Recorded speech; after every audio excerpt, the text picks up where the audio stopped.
Joint family. रोशनी, अब तेरी शादी की उम्र हो चुकी है, सब तेरे लिए लड़का देख रहे हैं और तू है कि 8-9 बजे बिस्तर से उठ रही है। मम्मी, क्या आप भी सुबह सुबह ज्ञान दे रही हो? सोने तो दो कम से कम। क्या करें, अब तेरी हरकतें ही ऐसी हैं। चल अब बिस्तर छोड़ और मेरे साथ खाना बनाना सीख। ना, मैं नहीं बना रही खाना वाना। आप प्लीज जाइए ना यहाँ से। रोशनी की बातों से निराश होकर निशा वहाँ से चली जाती है। निशा, तुम रोशनी को घर का कामकाज क्यों नहीं सिखाती? अगर यही हाल रहा फिर तो 2 दिन में उसके ससुराल वाले उसे यहाँ छोड़कर चल देंगे। मैं तो बहुत कोशिश करती हूँ उसे घर की जिम्मेदारियां सिखाने की, लेकिन वो मेरी सुने तब ना। आप तो जानते ही हैं ना कि वो कितनी जिद्दी है। हमें निशा के लिए एक ऐसा लड़का ढूंढना होगा जिसका भरा पूरा परिवार हो, सास ससुर से लेकर जेठ जिठानी देवर ननद सब हो। यहाँ ना सही, लेकिन शादी के बाद उसे वहाँ अपनी जिम्मेदारियों का एहसास जरूर होगा। कुछ दिनों के बाद रोशनी का परिवार उसके लिए लड़का देखना शुरू कर देता है और एक दिन चिराग नाम का लड़का रोशनी को देखने अपने परिवार के साथ उसके घर पहुंच जाता है। देखिए भाई साहब, मैं पहले ही आपको बता देती हूँ, हमारा परिवार बहुत बड़ा है, इसलिए अगर आपकी लड़की हमारे घर की जिम्मेदारियाँ बिना ना नुकुर के उठा सकती है तभी हम ये रिश्ता पक्का करेंगे। अरे ये भी कोई बोलने वाली बात है बहन जी। हमारी रोशनी आपके पूरे परिवार को बैठे बैठे खिला सकती है, इतनी जिम्मेदार है मेरी बेटी। अगर ऐसी बात है फिर तो हमें इस रिश्ते से कोई आपत्ति नहीं है। तो फिर चट मंगनी पट ब्याह के बारे में क्या ख्याल है? हाँ बिल्कुल, शादी में देर किस बात की, 3 हफ्ते बाद ही शादी का शुभ योग है। अगर आपको कोई दिक्कत ना हो तो हम इनकी शादी भी 3 हफ्ते बाद ही करा देते हैं। अरे हमें इसमें कोई परेशानी नहीं है। इस तरह दोनों परिवारों में शादी की तैयारियां शुरू हो जाती है और कुछ ही दिनों बाद रोशनी की शादी चिराग से करा दी जाती है। शादी के बाद, बहू इनसे मिलो, ये है तुम्हारी दादी सास, ये बड़ी सास और बड़े ससुर, ये तुम्हारे जेठ, ये जेठानी, ये दोनों तुम्हारे देवर और ये इस परिवार की सबसे छोटी बेटी सिमरन, यानी कि तुम्हारी ननद है। परिवार में इतने सारे लोगों को देखकर रोशनी का सर चकरा जाता है। वो अपना सर पकड़ लेती है और मन ही मन सोचने लगती है, हे भगवान, ये किस जन्म का बदला लिया है आपने मुझसे? मैंने क्या बिगाड़ा था आपका जो आपने मुझे ऐसा परिवार दिया? बेटा, किस सोच में पड़ गई तुम? और कितने लोग हैं आपके परिवार में? बस हम इतने ही लोग हैं बेटा, ज्यादा लंबा परिवार नहीं है हमारा। अब इससे लंबा और कितना बड़ा परिवार होगा आपका? ये ससुराल कम चिड़ियाघर ज्यादा लग रहा है। कुछ कहा क्या तुमने बेटा? नहीं मम्मी जी, वो मैं बहुत थक गई हूँ, तो क्या अब मैं सोने जा सकती हूँ? हाँ क्यों नहीं बहू। चिराग, बहू को अंदर कमरे में लेकर जा। जी माँ। चिराग रोशनी को अंदर कमरे में लेकर जाता है। चिराग, मुझे यहाँ नहीं रहना, मुझे अलग रहना है। ये तुम क्या बोल रही हो रोशनी? अभी तो आई हो तुम और अभी अलग होने की बात कर रही हो? परिवार वालों को पता चलेगा तो कितने दुखी होंगे वो लोग। मुझे नहीं मतलब किसी से, और इसे तुम परिवार कहते हो? ये परिवार कम कोई गली मोहल्ला ज्यादा लग रहा है। रोशनी, अभी तुम नई हो इस परिवार में, इसलिए शायद तुम्हें ऐसा लग रहा है। कुछ दिन में आदत हो जाएगी तुम्हें। चिराग की बात सुनकर रोशनी अपना सर पकड़ लेती है। आपको समझाना तो दीवार में सर पटकना है। मैं सो रही हूँ, लाइट ऑफ मत करना, मुझे अंधेरे में नींद नहीं आती। इतना बोलकर रोशनी बिस्तर पर लेट जाती है। रोशनी को देखकर चिराग का मुंह खुला का खुला रह जाता है। वो भी पैर पटकते हुए बिस्तर के दूसरे कोने में अपना मुंह मोड़कर सो जाता है। अगले दिन,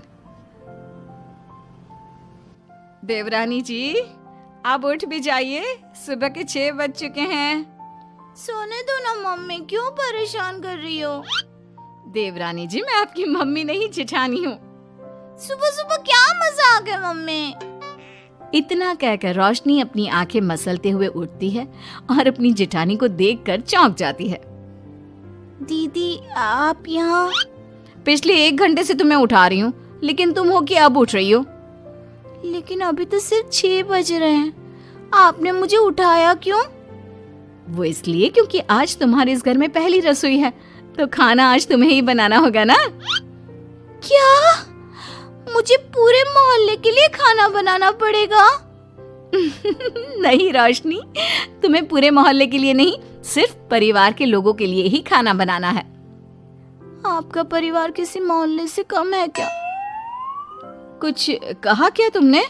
हाँ नहीं दीदी, आप चलिए, मैं अभी फ्रेश होकर आती हूँ। आरती वहां से चली जाती है, जिसकी थोड़ी देर बाद रोशनी भी रसोई में जाकर मजबूरी में सबके लिए खाना बनाने लगती है। पूरे 2 घंटे मेहनत करने के बाद उसका खाना बनकर तैयार होता है। वाह बहू, खाना तो बड़ा स्वाद बना है। सच में बहू, तुमने भले ही बहुत देर लगाई खाना बनाने में, लेकिन खाना बहुत स्वादिष्ट बना है। आपके हाथों में तो जादू है देवरानी जी। मैं तो कहती हूँ अब से रोज आप ही खाना बनाया कीजिए, क्यों मम्मी जी? हाँ हाँ बेटा, बिल्कुल ठीक कहा तुमने। रोशनी, आज से रोज तुम ही खाना बनाना। ये सुनकर रोशनी चौंक जाती है। खाना खाने के बाद सभी लोग रोशनी को शगुन का नेक देते हैं और फिर अपने अपने रूम में चले जाते हैं। क्या यार रोशनी, इतना टेस्टी खाना बनाना जरूरी था क्या? अब फंस गई ना तू। ये सब माँ पापा की वजह से हो रहा है, उनके कारण मुझे ये सब झेलना पड़ रहा है। रोशनी गुस्से में अपने रूम में जाती है और अपनी माँ को फोन मिलाती है। मम्मी, मैं आपको कभी माफ नहीं करूंगी। आपने जानबूझकर मुझे इतने बड़े परिवार में भेजा है, जहाँ मुझे सांस लेने की भी फुर्सत नहीं है। हमने ये सब इसलिए किया ताकि तू अपनी जिम्मेदारियां निभाना सीखे। अब मायके की तरह ससुराल में भी अपनी जिम्मेदारियों से मुंह मत मोड़ लेना। मुझे नहीं रहना माँ यहाँ। इस घर में जितने लोग हैं, उतने तो हमारे गली मोहल्ले में भी नहीं थे। माँ, मैं आपसे आपकी सारी बातें मानूंगी, पर प्लीज मुझे यहाँ से ले जाइए। बिल्कुल नहीं, अब से वही तेरा सब कुछ है। वहां से भागने के बजाय अपनी जिम्मेदारियां पूरी करना सीख, इससे हमें भी थोड़ी खुशी मिल जाएगी। माँ की बातों से निराश होकर रोशनी फोन काट देती है, जिसके बाद उसकी नजर नेक में मिले पैसों पर पड़ती है और वो फटाफट से बिस्तर पर बैठकर पैसे गिनना शुरू कर देती है।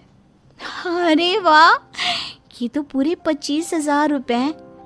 किसी ने भी 5100 से कम का नेक नहीं दिया। चलो अच्छा है, कुछ तो फायदा हुआ इतने बड़े परिवार में शादी करने का। अब इन सब पैसों से मैं अकेले शॉपिंग करूंगी, बहुत मजा आएगा। शॉपिंग के बारे में सोच सोच कर ही रोशनी अपने बिस्तर पर कूदने लगती है। उसे बिस्तर पर कूदता देख सभी लोग चौंक जाते हैं। भाभी, आप ऐसे क्यों उछल रही हो? छोटी बच्ची हो क्या? अपनी ननद की बात सुनकर रोशनी का मुंह खुला का खुला रह जाता है। थोड़ी देर बाद रोशनी घर में बिना बताए शॉपिंग के लिए निकल जाती है और शगुन में मिले पूरे पैसों को शॉपिंग में उड़ा देती है। शाम में, देवरानी जी कहाँ गई थी आप? जानते हैं सब आपके लिए कितना परेशान हो गए थे। कम से कम आपको बताकर तो जाना चाहिए था ना। सॉरी दीदी, मैं आप लोगों को बताना भूल गई। वैसे इतने सारे बैग किस चीज के हैं? तुम शॉपिंग करने गई थी क्या? हाँ दीदी, वो आज नेक में इतने सारे पैसे मिले थे ना, तो मैंने सोचा क्यों ना मैं उन पैसों की शॉपिंग ही कर लूं। अरे वाह, ये तो बहुत अच्छा सोचा तुमने। मम्मी, पापा, सिमरन, देवर जी, सब बाहर आइए। देखिए रोशनी हम सब के लिए क्या लाई है। रोशनी कुछ समझती उससे पहले ही वहाँ सब लोग आ जाते हैं। क्या हुआ आरती बहू, क्यों चिल्ला रही हो? अरे देखिए ना माँ, रोशनी हमारे लिए शॉपिंग करके आई है। वो देखिए, रोशनी हम सब के लिए कितने कपड़े लेकर आई है। आरती की बात सुनकर रोशनी के पैरों तले जमीन खिसक जाती है। उसके मुंह से एक शब्द तक नहीं निकलता। सच में भाभी, आप कितनी अच्छी हो। बेटा, हम सबके लिए तुझे खरीदारी करने की क्या जरूरत थी? अभी तेरी नई नई शादी हुई है, तुझे अपने लिए लेना चाहिए था ना। एक काम कर, ये सारे कपड़े तू ही रख ले, किसी को कुछ देने की जरूरत नहीं है। चलो, कोई तो समझदार है इस घर में। वाह भाभी, कितनी सुंदर ड्रेस है। ये शॉर्ट ड्रेस मुझे पता है आप मेरे लिए ही लाए होंगे, है ना? इसे मैं रख लेती हूँ। माँ, रोशनी इतने प्यार से सबके लिए कपड़े लेकर आई है, हमें मना नहीं करना चाहिए। तू सही बोल रही है बेटा, उसका मन रखने के लिए मैं ले लेती हूँ 1-2 साड़ियाँ। रोशनी झूठी मुस्कान लिए खड़े होकर सब देखती रहती है।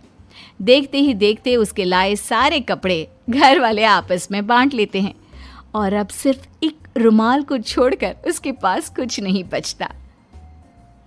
अब ये रुमाल भी क्यों छोड़ा, इसे भी ले ही लेते।